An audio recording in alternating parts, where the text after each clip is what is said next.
Okay, everybody. Well, welcome to this evening's an evening with Dr. Patricia Hunt. This is Legacy Lecture 3, and Dr. Hunt is from Washington State University in Pullman, Washington. That's in the far eastern part of Washington. So she is a knight champion. In English terminology, that would mean she'd be said a dame of sustainability and a heroine of the chemical dimension of sustainability, without any doubt, as you'll see tonight.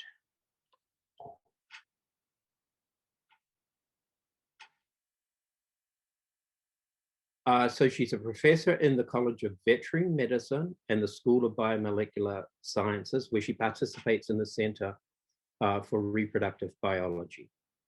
You're reading about this, of course, now with Shana Swansbock, the graduate students. She's well renowned in the field of endocrine disruption science. It's highly awarded Scientific American Top 50 Researcher 2007, lots of in the Washington State Academy of Sciences, and many awards from a university and the reproductive biology community. She's a renowned teacher and science communicator, and you'll see this tonight for sure. It's really, Dr. Hunt's, you know, when you ask, well, what does a knight or dame champion of sustainability look like? And remember, what we're doing is we're showing you people that I consider clearly fit into that category. And Dr. Hunt's a paragon of the type of highly effective scientific collaborator that sustainability's got to have if we're going to handle the problems that we have with today's chemicals. Her world-leading research on how BPA is metabolized, how it passes from the mother to the fetus, and her focus on understanding human fetal exposure levels have resulted in spectacular collaborative studies. One with Fred von Saal, who you'll see later in the course, a world-famous biologist from University of Missouri. One also with Roy Girona, who's a chemist, an outstanding one at University of California, San Francisco. And one with a reproductive biologist, Cathy Vanderbilt, who works in the UC Davis Primate Center. With the University of California, San Francisco's Women's Option Center, Dr. Hunt initiated studies of early second trimester human fetuses. So we're really looking at the real thing here. That continued for 10 years and have and will continue to provide important insight into human fetal development. Phenomenally important stuff. The collaboration between Roy Girona, Fred von Saal, and Pat Hunt resulted in this comment in the journal Lancet, the Diabetes and Endocrinology subjournal of Lancet. And it's an amazing thing to read, because what you learn from it is that BPA in humans is dramatically underestimated because of flawed analytical techniques. There's a question mark behind that. But I think if you go and read the paper and think about it, you can examine whether or not you believe the question mark belongs there. Dr. Hunt's studies were interrupted in 1998 when her mouse colony, which used to be near us at Case Western Reserve University, was inadvertently exposed to BPA. This has happened so many times. It's not like people coming into this research area are coming in to beat up on the chemical industry. They run into, what the heck happened to my mice? What the heck happened to my frogs, etc., as you've seen. And when that happens, they run into all sorts of collateral things. So she entered the field of EDC research by accident.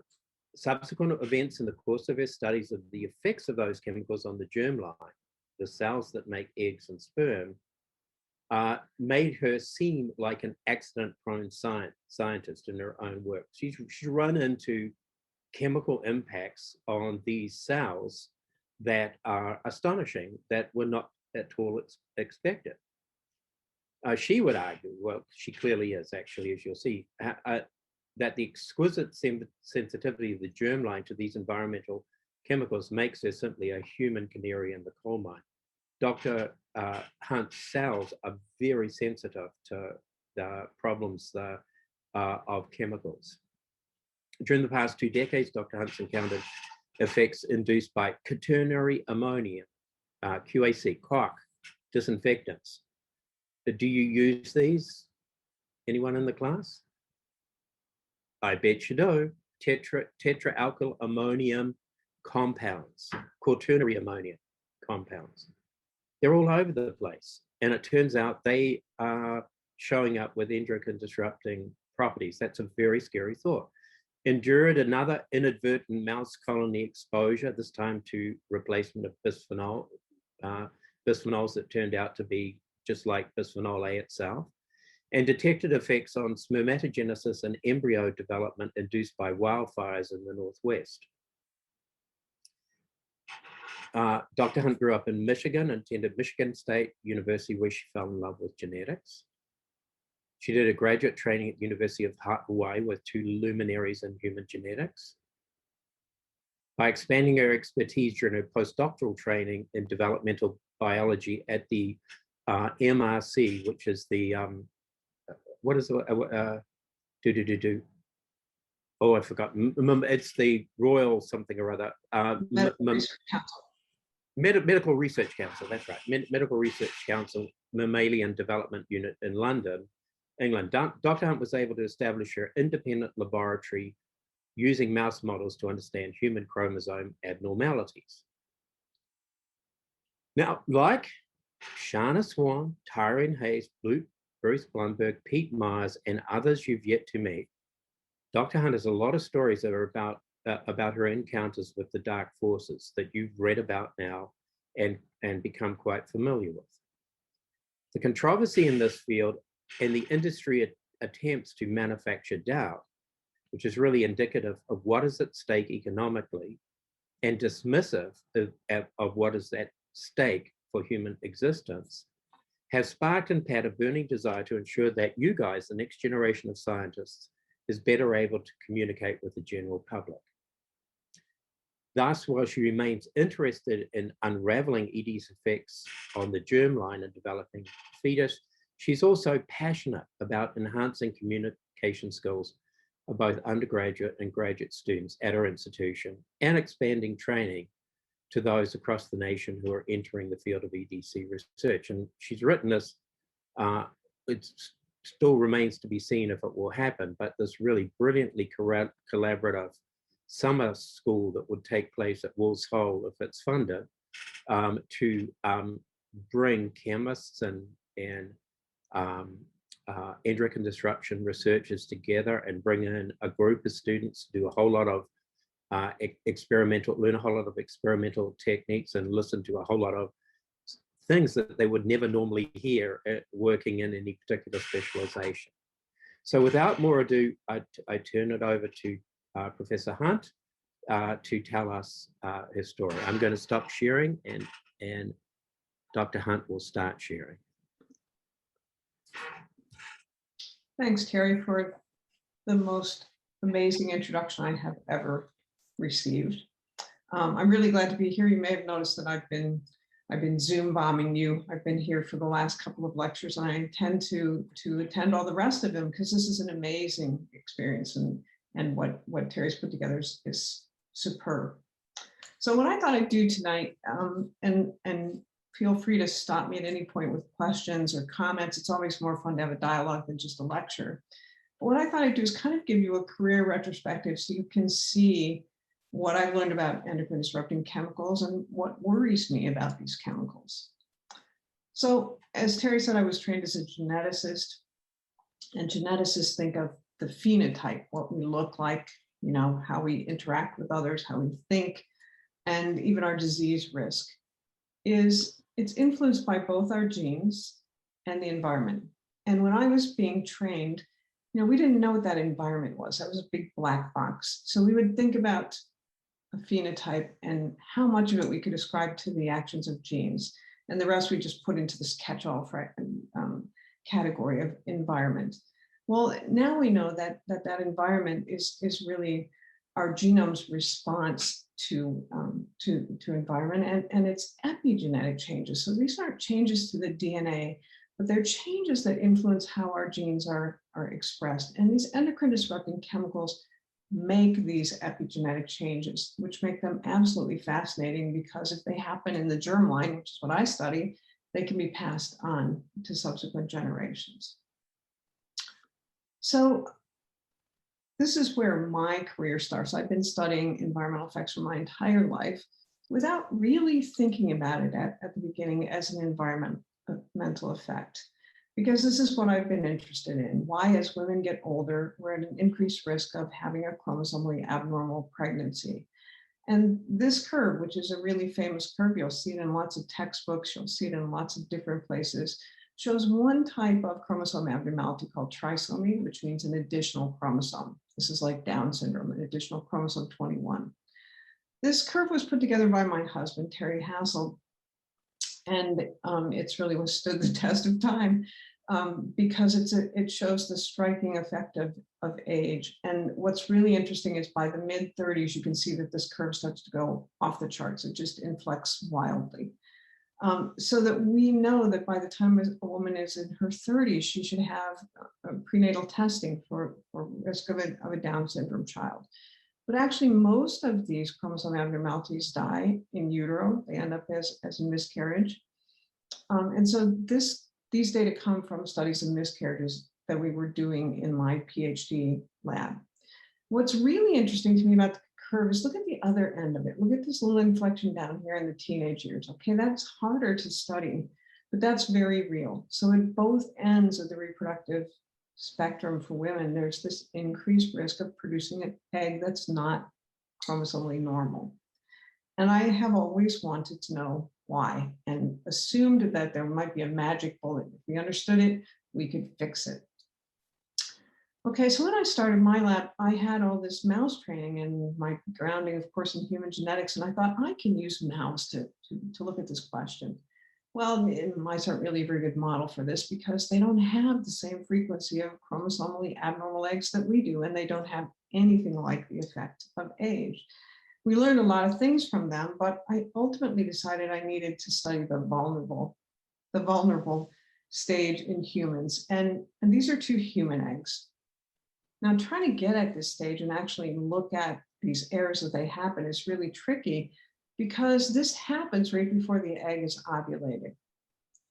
So we had to go to women and say, okay, you're being rolled down for gynecological surgery. In the course of your surgery, if they see any follicles that are visible on the surface of your ovary, can we aspirate them and get the eggs for our study? Now that's crazy, right? Who would say yes to that? The answer was about 70% of the women we approached, because we explained to them we wanted to understand this age effect, why it caused the loss of pregnancies, and we got a lot of support for this study. Now, what's remarkable about these eggs, one on the left is gorgeous. These orange things lined up here are the chromosomes. This green is the spindle that they move on. And when the signal comes to complete this division, half of the chromosomes will go to one end and the other half will go to the other end, just like a normal division, except now we'll create an egg that will then be ovulated. Okay, this one on the right is not quite so photogenic. There are chromosomes hanging out all over the place. And you can see that if the gun went off to do the division, it would be like, which way do we go?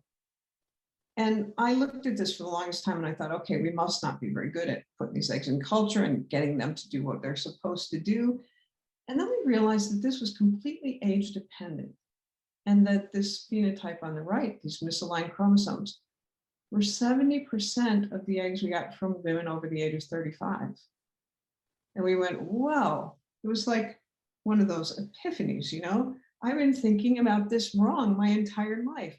This was a turning point for me, and this caused me to rethink what might be happening with age. And I came up with a new hypothesis. Okay, maybe it's subtle changes in hormone levels that impact this egg.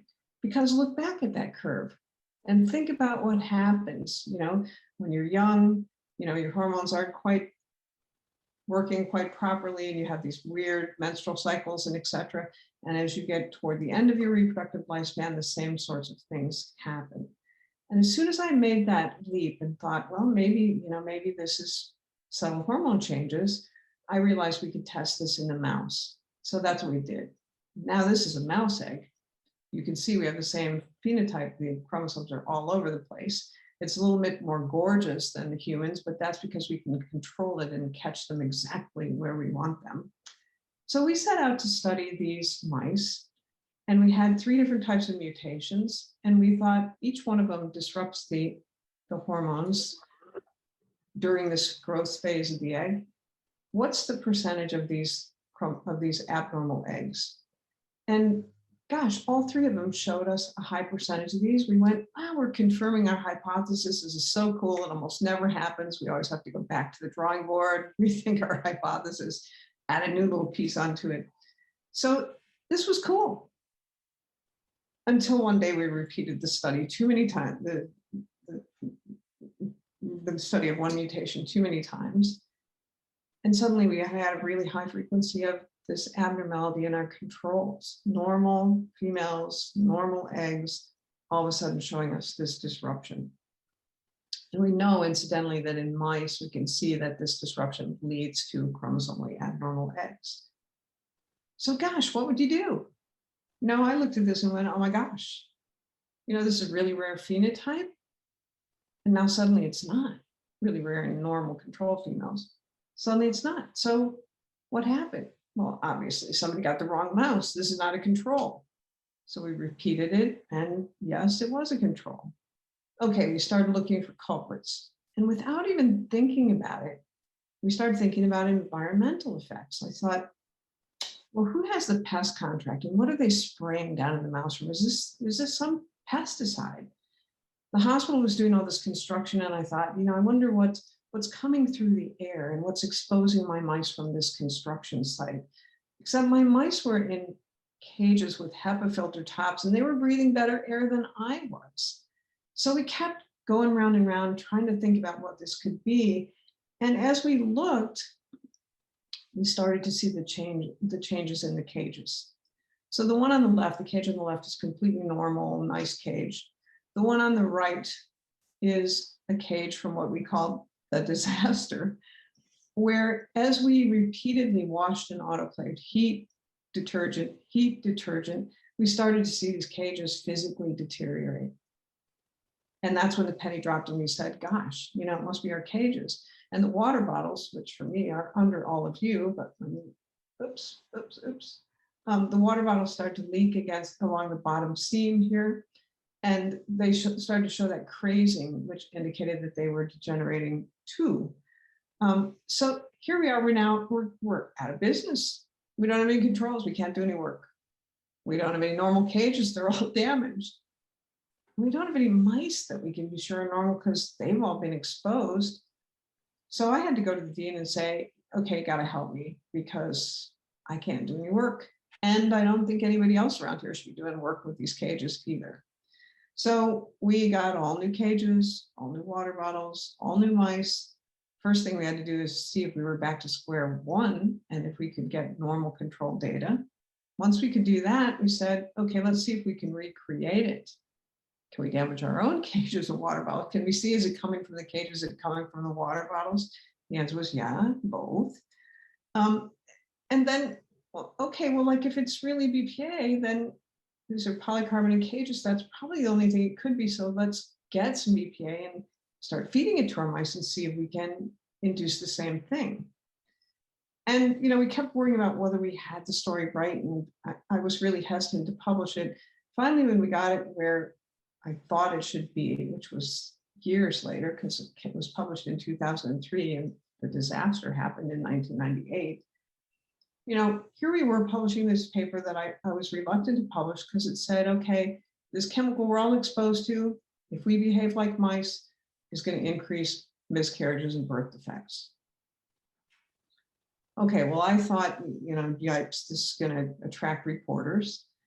And yipes, it did. I probably did talked to 30 reporters in 2.5 or 3 weeks. Pete Myers, who talked to you last week, had just started a business that was trying to help people like me learn to talk to the press. And so they gave me some training. And one of the things Pete told me is, write down the questions you think they're going to ask. And I said, oh, that's a great idea. And he said, and then write the answers. And I thought, I don't really need to do that. And then I started thinking about the questions, and I thought, aneuploidy. I can't say aneuploidy. Chromosome abnormalities. I can't say oocyte development. I have to say eggs, these developing eggs. I realized that we talk in our own language, and that didn't work. And that's one of the reasons we have so much trouble when we start talking to reporters. So, at the end of almost every interview, they ask you pretty much the same question. Is there anything else you'd like to tell us? Or is there anything really that you think is important that we missed? And I was on this baby bottle tear, okay? Because, one of the things we did is we had these polycarbonate cages and water bottles, and they were high temperature polycarbonate because they were autoclavable. Well, I didn't know what high temperature meant. And I thought, like, what if it's not the BPA? What if it's whatever we do to make these high temperature? I'm not a chemist, obviously. So I wanted garden variety polycarbonate. So I went to the grocery store and I bought baby bottles because they were pretty much all polycarbonate at the time. Brought them back to the lab.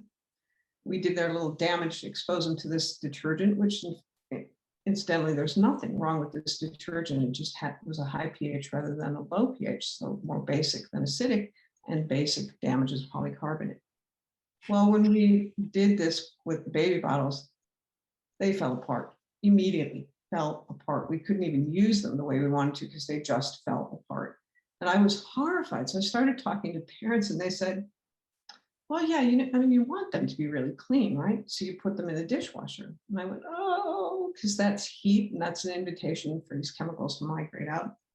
They said, well, after a while they get kind of hazy. And I went, oh, yipes, because by then we knew they were leaching a lot, enough to give my strong effects. And then after a while they get sticky, and that's when they were really falling apart. And so you chuck them out and you get new ones. So when this question would come up, was there anything else you want to tell us? I would always say, well, what scares me is we put this stuff in the hands of our most vulnerable segment of our population, our babies and our infants, because it's baby bottles and it's sippy cups. And that really worries me, given what we see in our mice. Well, a couple weeks later, I picked up the phone when it rang, and it was some baby bottle manufacturer who wanted to know what the hell we were doing there, because they were getting all of these calls from consumers who wanted to know what their baby bottles were made out of. And I was stunned. And then I watched over the course of the next year as all kinds of new baby bottles came on the market, and marketing changed because they were marketing baby bottles that were not polycarbonate.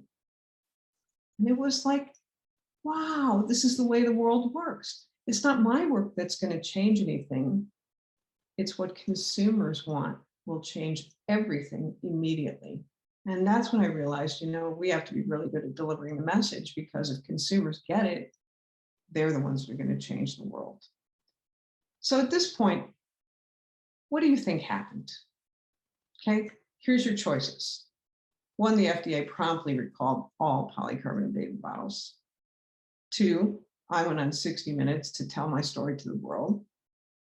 3, Dow Chemical shut down their plastics division. Okay, so see that chat thing? Just go in there and vote 1, 2, 3, so I can see. Couldn't fetal testing for Down syndrome with the implication of abortion be argued to be eugenics? I suppose it could be. Yes, it could be. And there's been a lot of controversy. 2, 2, 2, 2, 2. Really? You guys are so good. Okay, you're wrong though. But you would be wrong with any answer. So obviously the FDA is not going to recall all polycarbonate baby bottles on the basis of one study by Pat Hunt. They shouldn't, they won't. Science has to be repeated. Dow Chemical shut down their plastic division. Yes, this multi-billion-dollar business. Let's just shut it down because Pat Hunt says this stuff is dangerous and we could be killing babies. Not going to happen. Interestingly, I got 2 phone calls from 2 different producers. There was a spin-off show, 60 Minutes 2. It wasn't 60 Minutes. And they said, you know, like, we're really interested in this story. And I told them, oh, I already talked to one of your, okay, you deal with that producer. So that producer came to us in Cleveland and said, you know, we want to do this story. And we went through what they wanted to do, and we talked to them and we told the story, and they filmed us, and we, you know, went on for weeks with us. And then they got everything together. This is so cool. She was so excited. You know, the cameramen were filming and listening with their mouths hanging open because they just couldn't believe this story. And I was kind of really interested to see what would happen and how industry would respond. Well, what industry did was remarkable, but in retrospect, not at all surprising. They took this producer and she talked to them every week, and they'd say, well, you need to read all these papers, and you need to go talk to this person, and you need to think about this. And she'd go off and she'd dutifully read the papers, and she'd talk to all those people, and she'd come back and she'd say, okay, they say that this is okay because, well, okay, they switched tacks completely. You need to read all these papers. You need to go talk to these people. And this went on for months. And I finally said to her, you know, Lisa, they're leading you around like a bull with a ring in your nose. And she said, I know, but I want this story to be clean. I'm going to do everything they need. I'm going to get it in the can. It's going to be finished. Well, ultimately, she did get somebody to talk to her on camera. It was not an industry person. It was a scientist that they paid to do this. She finished the story. It went upstairs. And it didn't air. And she kept arguing for it. She lost her job over it because she fought so strongly because she wanted to see this story on the air. I'm not sure what happened, but my best guess is that some sponsor got on the phone and said, you know, that polycarbonate story, that BPA story, if you run that, we're pulling our sponsorship. And it never aired. And that was my second world life lesson, which is when you're David with your little rock and you're up there against Goliath, you can't take these kinds of things personally. You're making inroads, even if you're not getting where you thought you were going. All right, so what would you do? Here we are, we have this amazing story, BPA, it affects the developing egg. Oh my goodness, what do we do? Well, there's so many questions. Making eggs is a really, really long, difficult process. It starts in utero. So if you're female, when you were developing a fetus in your first trimester, and you know your little ovaries were developing, your little heart and lungs, all of the eggs you're ovulating today as an adult were starting their journey. They were embarking on the specialized division, cell division, that gives rise to eggs and sperm. Now, that all happens early on, and then the cell arrests, and cells from the ovaries surround it, forming follicles. This is not a traditional follicle because a follicle should be surrounded by this basement membrane here, and each one of these is an egg. I think there's 10 in here, so this is an abnormal follicle, which we'll get to in just a moment. And then that follicle is what, when you become a sexually mature female, starts to grow and develop into a fully mature egg ready to ovulate. And then that division, cell division that I was telling you about, takes place right before ovulation. The egg's ovulated, sits there and waits for the sperm to fertilize. Okay, so our first effect was out there on that egg that's completing its journey, and there's a lot of hormones controlling this. Estrogen is very, very important at this late stage of growth. So that's where we saw our first effect. Not surprising, right? Estrogens, estrogenic chemicals, okay. The second piece of this, the follicle formation, we know that any estrogen can disrupt that process. So we weren't really surprised that there would be an effect here. We thought, well, you know, we'll leave that for other people who study follicle formation. That isn't us. But we're really interested in the beginning of this whole process, the very early part of embarking on the process of making an egg. We didn't think there'd be any effect. We don't think there's any hormonal control of this. It all happens during fetal development. But we ran the experiment anyway, and we got an effect. The very subtle events that happen, they're really fascinating to me, and I think would put you to sleep. Those were slightly altered. And when we let these exposed females be born and grow up, we had an increase in chromosomally abnormal eggs. And this just blew my socks right off because this was bigger than my first effect. Oh, so much harder to explain to people because out there, the egg right before it's ovulated, it screws up the division. Chromosomes can't do what they're supposed to do. It's chromosomally abnormal. Back here, it's way harder to explain subtle things that happen here that then cause chromosome abnormalities. But this was really important to me, and I'm going to tell you why. So this is the part that everyone who takes Biology 101 suppresses because we don't teach this the way we should. Okay, here's the problem. You got one chromosome from mom, one chromosome from dad. The mission is to pass on a single chromosome, but you don't want to just pass on moms, you don't want to just pass on dads, you want to pass on a mixture. Okay, this is magic that you've all repressed from Biology 101. Somehow these two chromosomes find each other at the beginning of this process. They align, breaks are made in the DNA, and they're repaired in a way that these chromosomes physically exchange DNA so that the chromosome you pass on is not mom's or dad's. It's a mixture of moms and dads. It's absolutely amazing. It's genetic diversity. It's also evolution in action. And what we were seeing is a subtle change in that process, which we know is key to getting these chromosomes to segregate properly and do what they're supposed to do. So we saw this and we went, I wonder if that makes it harder to get chromosomally normal eggs. And sure enough, it did. Okay, so that was amazing to me. Less amazing to you. But think about it this way. This exposure is a 3-generation hit. One exposure, we're exposing mom, she's pregnant. It's crossing the placenta to that fetus where it can affect the brain, the developing lungs, developing heart, the developing reproductive tract. If she's female, that ovary is developing and it's affecting those developing eggs that are starting their journey and changing, whoops, lost my cursor here, changing the likelihood that those grandchildren looming out there in the future will be born, will be chromosomally normal and will be born. So it's 3 generations at once, or blame your grandmother, right? That's fascinating. What's even more fascinating and I find terrifying is it's an all your eggs in one basket problem. All of the eggs a woman is going to ovulate are starting the development at the same point in time. An exposure, very short duration, can impact the entire cohort of eggs this female is going to have.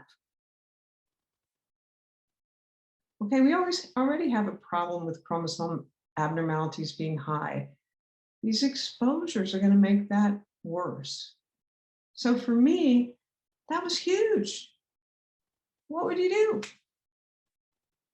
Okay, here's your second opportunity. Get your chat fingers ready. Number 1, well, I'm going to keep doing mouse studies because I want to know what the heck the underlying mechanism is. Number 2, well, like, is this just mice or what about other species? What about another mammal? Forget all of that. Who cares about mice? What about humans? Vote now. Number 1, number 2, or number 3. Is anyone voting? 1. Anybody else? Has everyone else gone to sleep out there? Okay. Number 3. Okay, good, Amanda. Anybody else? Okay. Well, obviously, I want to do all of them, right? We've been working on that underlying mechanism. I'm ashamed to say we're still working on it because it's really, really hard to tease apart. It's really, really interesting. Does this happen in other species? Oh my gosh. One of my colleagues walked up to me. She said, Pat, this is so important. We have to look at this in a monkey model. I said, geez, Cathy, I don't do monkeys. And she said, I do. I wanted to know about humans, and I'll tell you about that in a minute. But first, let's pause and talk about those monkeys. So Cathy Vanderbilt is at UC Davis. There's a primate center there. We have regional, national regional primate centers. And she's a reproductive biologist, and she's really good at looking at eggs. What I was asking her to do is expose these monkeys, these pregnant monkeys, get the fetuses and get the fetal ovaries out and prepare slides that we could look at, which she remarkably did. Okay, and we saw that monkeys that follicle I showed you with lots of eggs in it, that was from our monkeys. So we looked both at how follicles formed, and we also looked at these earliest events, and we saw exactly the same thing in the monkey that we saw in the mouse. Okay, we only had like 6 monkeys, but it was remarkable. At the same time, one of my colleagues walked up to me in a meeting after she heard my story, and she said, I work on C. elegans. Do you think this happens in the roundworm too? And I said, geez, I don't know, but it's a perfect model because you can see everything happening. You can see right through these worms, and you can watch cells going through this division. So she did studies, and she said, we see exactly the same thing. So we have this effect of exposure on the germline, which happens in the mouse. It happens in the rhesus monkey, and it happens in the little roundworm, C. elegans. What do you think about humans? Okay, this monkey study was really, really hard to do, really expensive, really difficult. And we said, we can't expose these monkeys and just look at ovaries. Or if we're going to take fetuses from moms, we need to really look at everything because we think BPA is affecting everything. So we called up all the people we knew, if you work on the brain or would you be interested in getting brains from exposed and unexposed, tell us what we need to do. Mammary gland, Anna Sota works on the mammary gland. It's super sensitive to the effects of this. You'll hear about this probably from Laura Vandenberg. Mammary gland, do you want that? Heart, lungs, uterus, there's one more tissue. Anyway, we sent them to everyone. They were all blinded. They got controls. They got exposed. Every single one could pick up effects of exposure in all of these tissues. So for my ovaries, we had 6 monkeys. And I had some that were more affected than others in my exposed group. So I ranked them. My blue monkey was most exposed. My orange showed the least exposure effects. And I asked everyone else, rank your monkeys too. Brain came in and I went, oh, wow, there's going to be some really sensitive monkeys and some less sensitive monkeys. Anna Sota sent me her mammary gland, and that blew that theory right out of the water because I went, wow, okay. The heart, they only had 3, but it looked a lot like the mammary gland. And I thought, well, heart, mammary gland are both in the chest. So are the lungs. Okay, no, that's not it either. And how about the uterus? Well, it looked a lot like lungs, which made no sense whatsoever to me. So I stared at this and I stared at this and I stared at it. And I thought, wow, every single monkey wound up in the top 3 in at least 2 tissues. But they were all different in terms of how affected they were in specific tissues, which meant to me that every single one of them was affected by this exposure, but to a greater or lesser extent in different tissues. Sort of like humans who would smoke, right? Some would just get wrinkles, some would go into early menopause, some would get emphysema and die, okay? So this little monkey study, even though it was very, very small, was remarkable because we were able to get so many different things out of it. Okay, obviously we want to move on to the human, but before we do that, we're missing one side of this, right? So what about the male? Here we're doing everything focused on the female. Do you think this is unique to the female? Well, to think about the male, we have to stop and back up and say, okay, things happen really differently in terms of making sperm than they do in terms of making eggs. So during fetal development, when all this cool stuff is happening in the ovary, not much is going on in the testis. Okay, you decide it's going to be an ovary, it's going to be a testis. These cells know they're committed to spermatogenesis, but they just kind of hang out and don't do anything. Then right around the time of birth, shortly after birth in the mouse, a stem cell population is set aside in the testis. Now, this population is critical because these are the cells that allow spermatogenesis to be continuous, right? Think about this process of spermatogenesis. 120 million sperm per day is what my colleagues who study spermatogenesis say, or they say 1,200 sperm per heartbeat. Okay, like what a waste, right? A ton of sperm as opposed to the thrifty female, okay? But those stem cells are really, really critical because those are the cell population that allow this to be continuous. And then of course, when the male becomes sexually mature, it is a continuous process. In terms of exposure to these endocrine disrupting chemicals, even though there's nothing going on in that first time period when we're just deciding, is it going to be an ovary, is it going to be a testis? These are when exposures give us these types of transgenerational effects, where we see effects not only in exposed individuals, but in sons, grandsons, great-grandsons, maybe even great-great-grandsons. Okay, my colleague Mike Skinner's done a lot of that work. We found an effect on the stem cell that I'll tell you about in just a minute. That's really, really interesting because it increased the death going on in the testis. And then, of course, in the adult male, hormones are critical. So exposures during this time, there hasn't been a lot of studies focused here, but can actually diminish spermatogenesis. So just like the female, I told you there's 3 windows where we have where there's vulnerability to these chemicals. There's at least 3 windows in the male as well.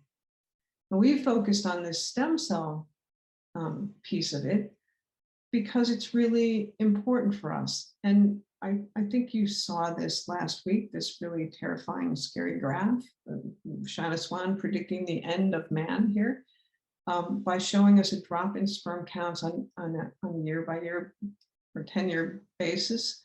And you know, there has been this estrogen hypothesis, idea that these sperm counts are dropping because of these types of chemicals in our exposures. But what's the mechanism? Well, our studies provided one mechanism, not the only mechanism, I'm sure, but we were seeing changes in this very early part of making a sperm. And the types of changes that we were seeing would, when the cell goes into division, and this is a cell going into division, condensing its chromosomes, ready to go into division, creates abnormalities. Now, if you were someone who studied this, you'd go, oh my goodness, look, the X and the Y chromosome, they're separated, and there's 2 other chromosomes here that are separated. Oh my gosh, that's disaster, because the testis says, oh, error, kill that cell, and kills that cell very effective. I always say females live with their problems. We don't kill them. We just try to move on, keep going. And the problem then we have is chromosomally abnormal eggs. Males problem, death. So when you see this type of cell, you see an increase in death. So in fact, what we were seeing is exactly what would reduce sperm counts over the long haul, as Shanna Swan has been seeing. Okay, so we thought that was really important. Every time I would tell this story, people would ask the same thing. Here's the stem cell. This is the path to the next generation. You know, they would ask, is this transgenerational? And I always thought, oh yeah, like that's Mike Skinner's area. You know, what I'm more interested in, what are we doing to that stem cell? How are we changing that epigenome? Well, they finally convinced me we should run that transgenerational experiment, so we did. So the way people run these transgenerational experiments typically is they take a male and they expose that male, and then they look at his sons, and if they see effects there, they say that's multi-generational. His grandsons, if they see effects there, that's transgenerational, and they can look at, you know, great-grandsons, blah, blah, blah. But I thought that's not how we're exposed. You know, it's not getting better, it's getting worse. So we're exposed, exposed, exposed. So what if we did this on the left-hand side, but at the same time with another set of mice, we exposed and exposed and exposed. And so we ran that experiment. Yes, it was transgenerational, but who cared? Because over here on the right-hand side, we saw, whoa, things got way worse. We got sensitized. by the third generation, we were seeing sterile males. Okay, now I wish that I had run this for another generation or two, because Shannon Swan's prediction that we're going to extinction might have been borne out in my mice, because we were definitely seeing sterile males, whether we continued to expose for another generation or two.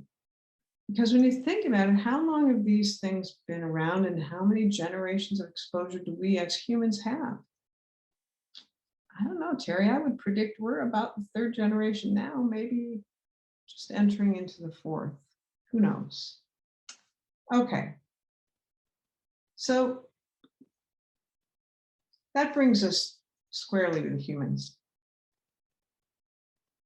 I wanted to know this very badly, and I had colleagues at UCSF at the Women's Option Center who could get us fetal ovaries. So we started off very simplistically. We said, you know, if we can get fetal ovaries and we can analyze them and look for the same kind of defects we see in our mice and in our monkeys, and then we can look at mom's exposure level, looking at her blood, looking at her urine, we can see if there are correlations. Okay, this is great. We'll be able to do this.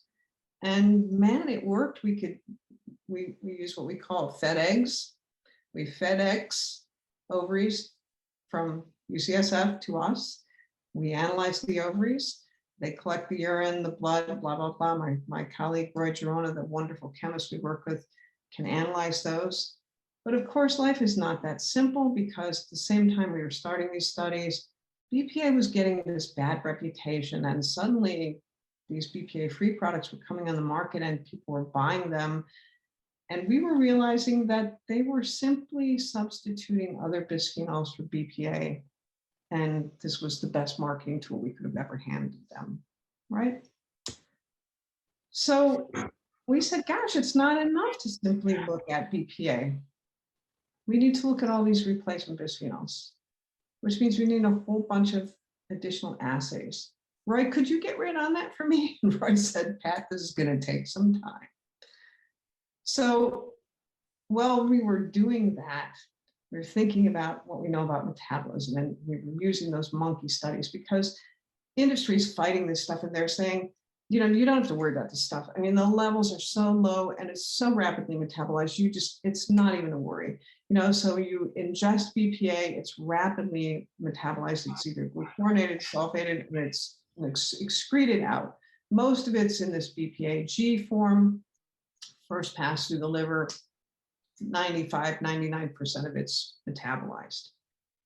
So with Fred von Saal and Cathy Vanderbilt, we said, well, you know what, we can look at that in a monkey, right? So we did. And we looked at feeding monkeys BPA orally and passing it through their skin, and found that it was completely different. The industry was right. It was rapidly metabolized. We got a quick little blip and then fall in levels. In the first hour, they were at the peak level, and then they dropped. When it was non-oral, it circulated in bioactive form for longer. We also found that, you know, they said, well, you know, those high levels that are being reported in humans, that's contamination, because you can't do this without contaminating either from your collection materials or the way you process it. And we found that, yes, contamination was a problem, but we could control for that. We could test all the stuff we were using to collect, and we could test our machinery we were using to assay it. With the monkeys, we said, well, let's look at how they metabolize it when they're not pregnant. And then the next year, let's get them pregnant and see how they metabolize it. And what we saw in that first year is 1 hour, bang, highest levels, and then it dropped down, rapidly metabolized. In pregnancy, we got a tiny little blip. Where did it all go? Well, of course, it passed to the fetal compartment. So, you know, we're seeing all of this and worrying about how rapidly things are metabolized and how we're exposed and all of this stuff. And thinking about, okay, how do we measure this fetal exposure in our humans? Because we're getting these ovaries, and we made the assumption that if we had mother's blood and mother's urine and cord blood, we would be able to see how exposed these fetuses were. So while Roy was busy trying to get us new assays together to analyze other bisphenols, we took 34 different maternal fetal pairs and we looked at urine levels. And this top graph just shows you the 34 ranked from lowest to highest levels in maternal serum. And we compared the levels in maternal urine, and pretty much they were the same, with the exception of these two women at the end here, which they've recently been exposed. They'd handled receipts, they got a big dose of BPA, it spiked in their serum and it wasn't there in their urine. And when we got to the cord blood, we said, well, it kind of sort of matches, but it's really not perfect. So I don't know quite how we're going to correlate these fetal exposures, but let's submit our grant renewal, because every 5 years we submit a renewal for our grants to get more money to do more studies. And so we put this together in the grant, and the reviewers of the grant loved it, give them the money. But NIH, who pays the bills, said, wait a minute, we're not funding this grant because we don't believe those data. Because the levels you're getting are so much higher than the CDC gets. They're so much higher than the EPA gets. This is ridiculous. We don't think you people know what you're doing. And we said, well, actually we do. And we think we have the first real data, because we think we're the first people to really measure this directly. Okay, so we have these two metabolites. We have standards for the parent compound. We don't have standards for these metabolites. So we don't have a good way to measure them. So the way most people at the CDC and the EPA were measuring these metabolites was to say, well, let's take this snail enzyme and let's deconjugate these metabolites back to the parent form, measure that, and then we'll infer how much of these metabolites were there. So that's what they were doing. Now, Roy, May I just intercept that one of the ways the body gets rid of chemicals is to conjugate either with a sulfate or a gluconoride, a sugary thing that helps materials go through the kidney membranes, and then you get them in the urine and get rid of them that way. And so the BPA is there, but it's on the phenol oxygen. You've converted that to a sulfate, or you've stuck a gluconoride on it, just so you know. Sorry, Pat, I just thought I'd put that in. Oh, that's great, because I talked to biologists and that's too much information for many of them. So but thank you very much. So Roy, who's a remarkable chemist, said, you know what, we can create a direct method. And so that's what he had done. And all of the data I just showed you that stopped my granting agency in its tracks, those measurements were done using the new direct method, which gave us much higher levels of these metabolites, especially urine. Urine is pretty much all metabolites, not the parent compound. And Roy and I argued with our program people and convinced them that they needed to at least give us a year's worth of money to show why this indirect assay was wrong. And what Roy was able to show is that it didn't do what they were expecting that it did, which was completely deconjugate this metabolized form and turn it back into the parent.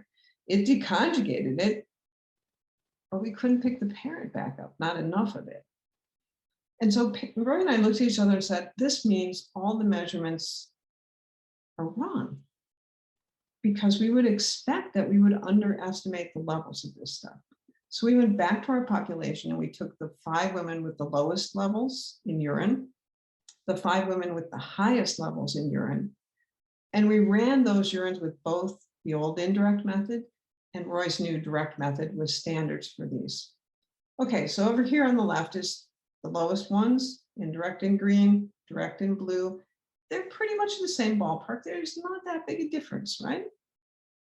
When you get over here to the highest levels, there are green bars here.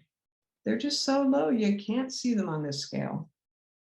So what Roy found is that, okay, this indirect method works okay when there's not that much around, but when there's a lot of this stuff, a lot of these metabolites, it really, really, really underestimates them. And that has the effect of making everybody look like they're in this sort of low several nanogram per mil range, which is what we've been thinking, that most people are exposed to a couple of nanograms or have a couple of nanograms per mil in their urine. And suddenly Roy's saying, no, some people have like hundreds of nanograms per mil. Okay, so this is problematic, right? Because it's not just BPA we measure with this indirect kind of methodology. We measure all these other replacement bisphenols. In fact, we measure most endocrine disrupting chemicals this way. So one of our big questions is, is this just the tip of a very large iceberg? Are we really underestimating all of these endocrine disrupting chemicals when we try to measure them in biospecimens? And knowing whether or not that's a pervasive problem is really, really important, because when we do risk assessment, we need to know what's the hazard of exposing to these chemicals, and we need to know how much we're exposed to. Is it bad enough that we need to worry? And I'm sure Laura Vanderbilt will tell you a lot more about that, but this is what we were concerned about, is maybe all of our risk assessments and the decisions that have been made have been based on erroneous data, and we're really not protecting humans. Okay, so our work is focused on plasticizers. So we've done all this work with bisphenols, replacement bisphenols. Now these turned into a big family. We've done work with phthalates, and we've seen the same kind of effects with phthalates, both in the male and the female. There are so many other suspects out there that we need to do. It takes forever to do these kinds of studies because it's really time consuming to do good studies of eggs and sperm. So my lab can't do this all, but we're concerned about all of these chemicals. So it's plenty of work left to be done. And understanding exactly the mechanism through which these critters exert their effects on the early stages of egg and sperm development is really important, because it's our fertility that we're talking about here. So I'm going to wrap this up here and turn it over to you for questions, but not before I tell you what I tell audiences. You should care, because I'm not the only research that's being affected here. People say to me, Pat, like, you live under a black cloud. Why does it always happen to you? And I say, it doesn't just happen to me. I know what control should look like. I know what the baseline level should be. And I have a really sensitive system. I can see every time contamination creeps into my system. You probably can't see it. This is your reality. But if you were in another lab or, another year, your reality might be different. When it comes to patient care, there's lots of infertility, and infertility docs, they treat patients, they use hormones, these kinds of spurious hormonal signals can interfere with that treatment. If you're a cancer patient, one of the things we do for women who have cancer is we shut down their ovaries so they can't produce estrogens. If they're sucking up estrogens from the environment, those treatments are going to be less successful, right? And, and it comes down to our lives and the lives of all the other beings that share this planet with us. So this is why I'm so rabid about communication, because I think the next generation has to be able to explain this to people. And I get so mad at my students when they talk in gobbledygook and they can't explain it. Because I say to them, you go home and Christmas time, your Aunt Mary comes up and she says, so are you still doing that sciencey thing? So explain to me what you're doing. And you start telling it, and her eyes glaze over, and she immediately withdraws. And I say, Aunt Mary's your test subject. You explain what you do in a way where Aunt Mary goes, really? You're kidding me. And then you'll be effective. And you could argue that time has never been more ripe for honing our communication skills, because let's face it, it's not only politicians, but industry that's playing this great misinformation game. And I'm really pleased that Terry is providing you insight to that, because this is our reality.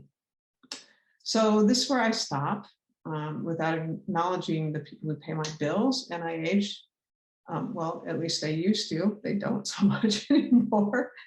Roy Girona, who's a fantastic chemist from UCSF. Fred von Sal, who you'll see here tomorrow, Cathy Vanderbilt, who's the monkey person, Marisa Bartolome, who's helping us take apart those epigenetic effects, which I haven't even had a chance to tell you about, and Monica Kolyakova from Harvard, who's the worm person, who's, I think, got a dynamic system for looking at the effects of these chemicals on our reproduction. All right, so let me stop sharing there. And please, please, please ask any questions you'd like to ask. I'd like you guys to speak first. I could say so many things, but please, why don't you guys go ahead now?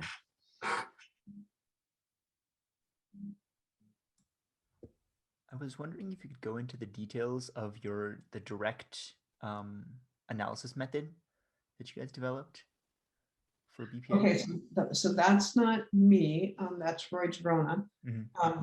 But you know what he has been doing is he's got standards for these, and he's argued that we now should be hammering on, you know, NIH to produce standards for all of these endocrine disrupting chemicals as they come on the market. So instead of doing this indirect analysis, we can do it directly, but it's an LCMS analysis, and I'm not the person you want the details from. Okay, so you guys made standards for the metabolized forms?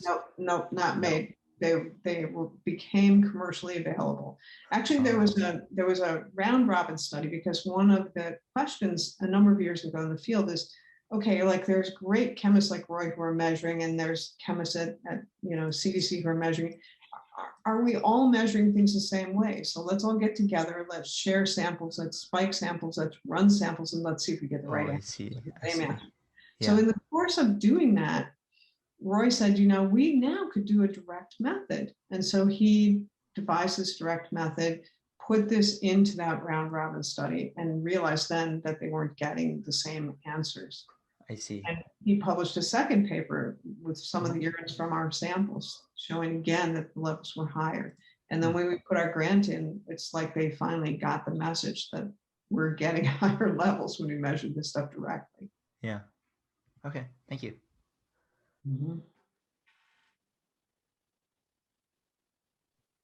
Other questions?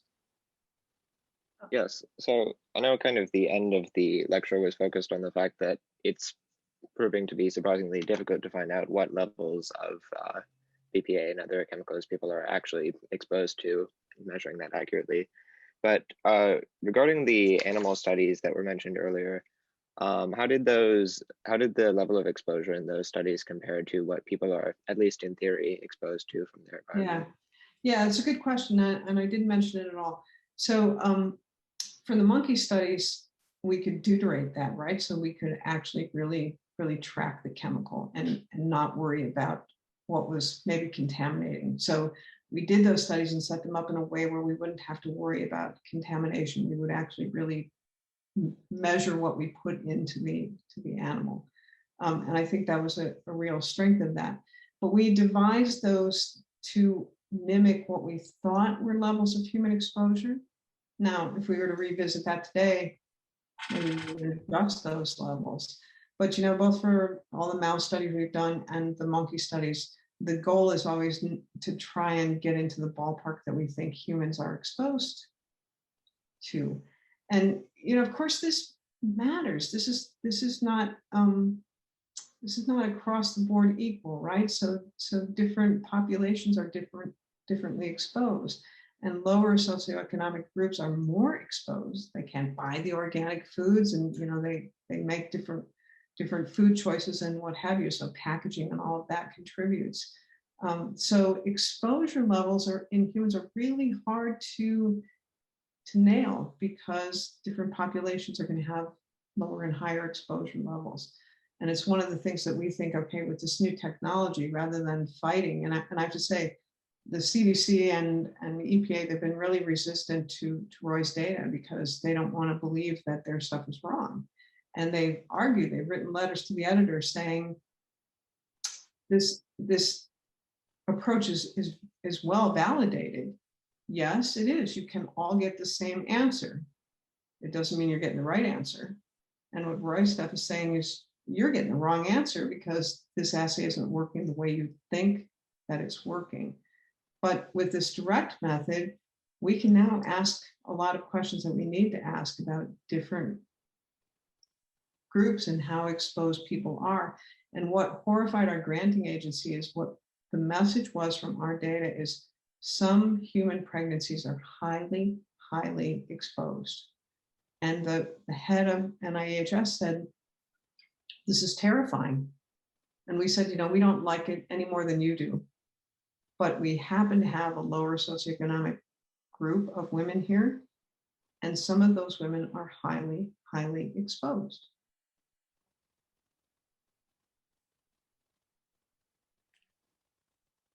So anybody else want to either make a comment or ask a question? Adrian, are you? I was going to ask more about the biology side. Do you know what about BPA and such disrupts that crossing over? You know about crossing over? Yes, I am a bio major, taking a chem class. We think that these are histone modifications, and this is largely based on the worm people have it a lot better worked out than we do. But they're such a good model for us because they can mimic everything we're seeing. And so we think what we're doing is we're making epigenetic changes to histones. It's actually really, really interesting because we can see that we're disrupting heterochromatin centromeres become sticky. It's really, really fascinating. We get things like non-homologous exchanges. So chromosomes that should not be talking to each other are talking to each other. And this is even stronger with phthalates than it is with BPA. So for those of you who are not biologists, this is like really amazing stuff. And so the mechanisms, though, are changes. Correct me if I'm wrong with this, but I believe are mechanisms. The mechanism is alteration of the patterns of methylation and demethylation, and of acetylation and deacetylation of the histone. Is that correct? So this is what it looks like to us in the mouse. We can narrow it to a window of 2 to 3 days of exposure. So we know exactly when the vulnerable window is, and we think that's exactly what we're doing. Is there's a lot of histone modifications that are happening right then, and this is impacting those. So it's almost like the DNA is wrapped up in barbed wire or something like that, and you have to unbarb it to get it to unravel so that it can be read.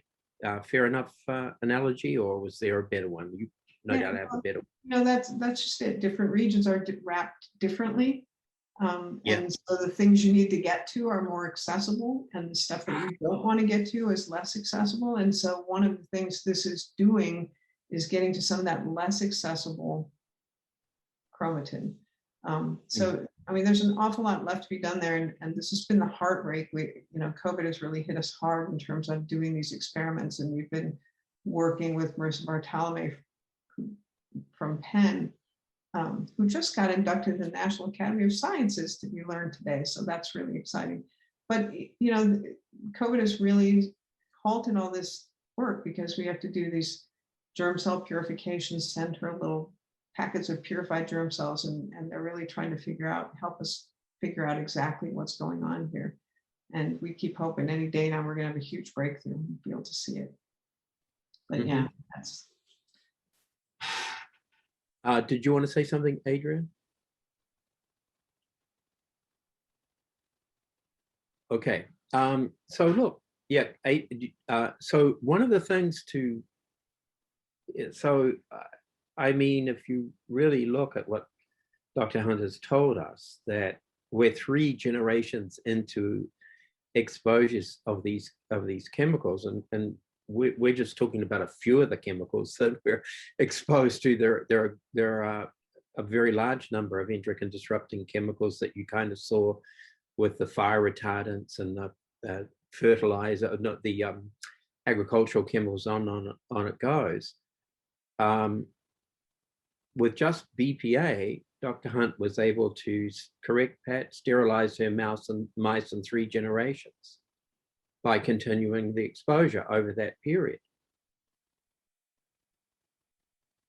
Yeah, not all of them, but we certainly start to see a lot of sterile males in that third generation. Which is why you said if you'd gone on for another generation or two, you probably would have flattened the reproduction altogether. So I mean, this is the scary thing, guys. I mean, we're looking, these chemicals are being produced, BPA, in the 10,000 tons a year. It's everywhere. We reviewed that. We know for sure what the literature looks like. It's everywhere. You know, if you eat a vegetable, even if it's organic, if they happen to use municipal waste from the sewage treatment plant as a fertilizer, which people often do, it sops up all of the BPA and other things, and they're in the vegetables. These are really hard to get away from. What should we do? What does it mean?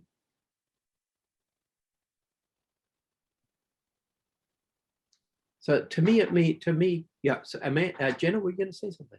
Oh, I had a question about what this means for people that aren't currently reproducing. So I think your presentation was so informative, and it really laid out for pregnant moms and for people developing in the womb, the importance of BPA. But for someone that's not currently like in a reproductive state or like immediately nearing one, and we are metabolizing it, like what will be the greatest things to worry about? So, you know, I always hate to show that age curve because most of us are getting our careers on track and then thinking about our kids later, right? And one of my mentors said, you know, we were designed to have our kids early. So have your kids early and often. So I hate to show that curve. But when it comes to BPA, you know, the effects we've seen are as that egg is growing and developing and reaching the stage for ovulation. Now, we always think that takes one cycle, but it actually takes 3 or 4 to go from jumping into growth to actually being fully mature. So those exposures during that time, and there's really strong, you know, estrogen control at the end of egg growth. So we've never done the experiment to say, well, what happens if we expose early in egg growth, but not at the end? Do we get a normal egg? We know that when we expose right at the end, when estrogen levels are high, estrogen levels are important, we get an effect. So you can think of that as like a transient effect that's happening to whatever egg is growing right now. But maybe next month or the month after, you'll be fine, right? But that's why those early events during fetal exposure, that's why I find that so upsetting, because that's affecting the entire cohort and increasing the likelihood of abnormal eggs at the end. And there's not a dang thing you can do about that. It's like it's set in stone before birth. So that's what I worry about is, you know, and this is where you can see, well, and then if couples are trying to get pregnant and it's taking them longer and longer, and they're maybe having more miscarriages, maybe this is an exposure effect. Miscarriage is like the biggest hidden secret in the world because nobody ever knows how frequent it is until they have one. And then they find out, oh, Aunt Mary had 2 and Mom had 3, and, you know, miscarriage is really, really common. And about half of those miscarriages occur because the baby's chromosomally abnormal. So if we increase that by exposure, it's going to increase miscarriages and make it harder for couples to get pregnant. Not impossible, but harder. With the other types of chromosomal abnormalities that cause miscarriages, are there ever other forms of trisomy or other form, or perhaps of only one instead of 2 of a chromosome? And if so, then why is trisomy 21 the one that we hear about? Yeah, good question. So the answer is it happens for all chromosomes. It happens more for the smallest chromosomes, and that's because there are fewer of those exchanges holding those chromosomes together. But it can happen for all of them, and it can also be the lack of a chromosome, which we call monosomy, or an extra chromosome, which we call trisomy. The only monosomies we see are for sex chromosomes, so 1 X chromosome instead of 2, that's viable. But most of them they're lost really, really early in pregnancy. 21 survives because it's a tiny chromosome. There's less on it, less genetic information, and so it's viable. 13 and 18 are also viable, but they don't survive very long. And of course, sex chromosome abnormalities are also viable. But for the most part, what we see walking around on Earth is the tip of a large iceberg, because most of them perish really early. And the monosomies especially, they die so early, some of them don't even really implant normally. So. Is there, That's what I thought I'd be doing for a living, is just focusing on that, because it's a fascinating problem and there's so many pieces of it that are really interesting. But these endocrine disruptors just ran over my life. Sorry, Terry, what were you going to say? Oh no, when you look at the kind of the hockey stick, or at least the curve up in later life, Yeah. that part of it, I think you're basically saying the most important part is in utero, but then there's another part in later life. And to what extent would that be environmental? Because people are exposed for a longer period. There's lots of theories about that, and it's fascinating. We thought, well, this is a problem. There's one thing that's happening, we can fix it. And it's like a constellation, a perfect storm. So there are those prenatal events, there are those periovulatory events, and the egg is just set up differently. It's really, really interesting because it doesn't respond. It doesn't have the same kind of control that spermatogenesis has. So spermatogenesis sees these errors and kills these cells. And the oocyte keeps going. And from an evolutionary standpoint, I find that fascinating. Why would you not say, this isn't okay, kill that egg? And it must be some evolutionary, give it your best shot and try to get something out the door here so we can try to get a fetus.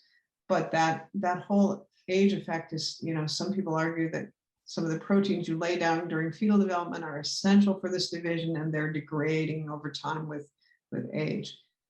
And I think all of these things are true. But, how much of that end effect is driven by endocrine disrupting chemicals, we have really no way of getting at that, except that we know that Down syndrome and age has been recognized for decades and decades. So we always assumed that this age effect was hot-wired into our system, and then along come these endocrine disrupting chemicals and make it worse. But to really answer that, we'd have to go back, to the early 1900s. Right. Are there any other questions? There's something. Guys, I don't know if you realize. Oh, somebody had a question? No? Okay. We're talking, Adrian is talking about the limitations of science and even science communication. Yeah, okay, so you're gloom and doom, Adrian. You're saying you can't do this because every American's heard of this and we still can't change our legal regulations because they serve corporations, not people. Well, we are up against a machine, aren't we? And, we may not be able to completely change those corporations, but I bet we can bend them to our will if we get enough people who want what they're not giving us. Right? So I always say to people, you should know what's in your food. You should know what your containers are made of. These recycling codes are useless because they don't tell us what the chemicals are. If they had to list those chemicals and people could choose, people can be pretty savvy and they would choose. If a chemical has the properties of BPA or phthalates or a whole variety of other things, it should be simply unforgivable to release it to the environment or to release it into anything that humans, or for that matter, any other creature is going to take on. And because if we keep doing it, it's very clear what's happening to us is going to continue happening until there's no more of us. And so one thing that's never really happened in side chemistry is for people to say, hey, you know what? These BPA makers, they have to shut down or change their, and also the phthalate makers. No more of this, it's gotta go. The point is that if anybody was to say that, if it was ever to be acted upon forcibly, the impact on the economy were astronomical. Unbelievable how useful BPA polycarbonate is and how many things it's part of. So if we cannot get industry to engage in a rational transformation,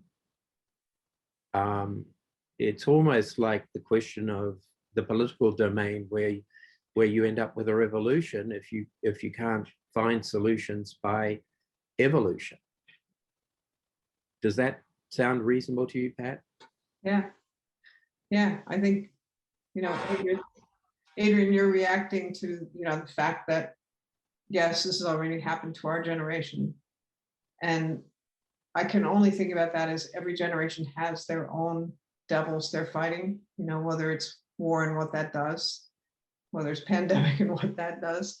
I'm a DES baby. Okay, so you heard about diethylstilbestrol from, who was that? Was that Pete? Maybe Pete. Yeah, Pete talked about Pete. Yeah. I think Pete talked about. So this is a synthetic estrogen that was fed to pregnant women to prevent miscarriage, which it does not do, but it was marketed, because it could make a lot of money for Eli Lilly. And I'm one of those babies. So you could argue, well, my gosh, that's ruined my life because I've had breast cancer, and that's, I'm sure the underlying cause. It also rewired my brain, which is probably why I'm a scientist. So, The breast cancer, or do you mean you were the DS exposure? Breast cancer rewired my life. right? Well, how would you say that a endocrine disrupting chemical changed your brain processes in a potentially positive way? How is that physically? Well, I don't know whether you can say positive or negative, but I think that I'm probably a different person. My brain is slightly different than it would have been without that exposure.